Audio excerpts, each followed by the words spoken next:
हिंगोलीच्या वसमत शहरातून जाणारा राज्य महामार्ग म्हणजे नसरतपूर बारसगाव. आता हाच महामार्ग म्हणजे मृत्यूचा सापळा बनतोय. लोकप्रतिनिधीचे दुर्लक्ष का, जनतेच्या निधीचा अपयोग होतोय का, जाणून घेणार आहोत या स्पेशल रिपोर्टमध्ये. नसरतपूर ते बारसगाव जाणारा राज्य महामार्ग कोट्यावधी रुपयाचा प्रकल्प, पण कामाचा दर्जा मात्र गंभीर असे का? वसमत शहरातून जाणारा हा रस्ता आणि आसना नदीवरील बांधलेला बंधारा यामुळे तब्बल 300 हेक्टर शेतजमिनीचे नुकसान झाल्याचा आरोप आता शेतकरी करत आहेत. पावसाळ्यात पाणी साचते, शेतामध्ये घुसते आणि शेतकऱ्यांच्या कष्टाची पीकही वाहून जाते आणि जमिनीही वाहून जाते.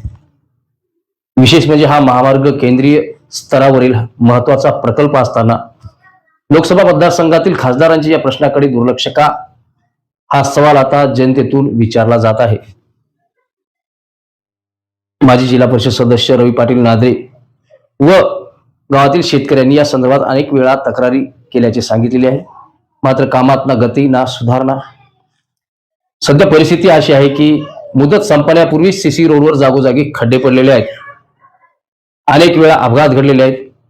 मृत्यूची संख्या कमी होताना दिसत नाही. डिझाईन प्रमाणे काम होत नसल्याचा आरोपही स्थानिकांकडून केला जात आहे. काही ठिकाणी कॉन्क्रीट उखडलेले सुद्धा आहे, तर काही ठिकाणी रस्त्याच्या कडेला मोठमोठ्या भेगा पडलेल्या आहेत. प्रश्न उपस्थित होतो तो म्हणजे ठेकेदार आणि कंपनीला कोणाचे राजकीय पाठबळ आहे का? गुणवत्ता नियंत्रण यंत्रणा नेमकी काय करते की फक्त कागदोपत्री तपासणी?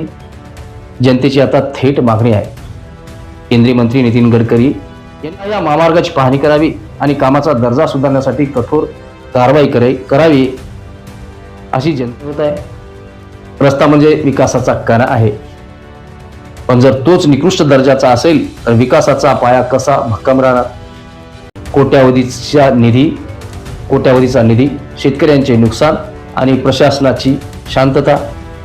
नसरतपूर ते बारसगाव महामार्गाचा हा प्रश्न आता केवळ दर्जाचा नाही तर जनतेच्या विश्वासाचा कणा आहे.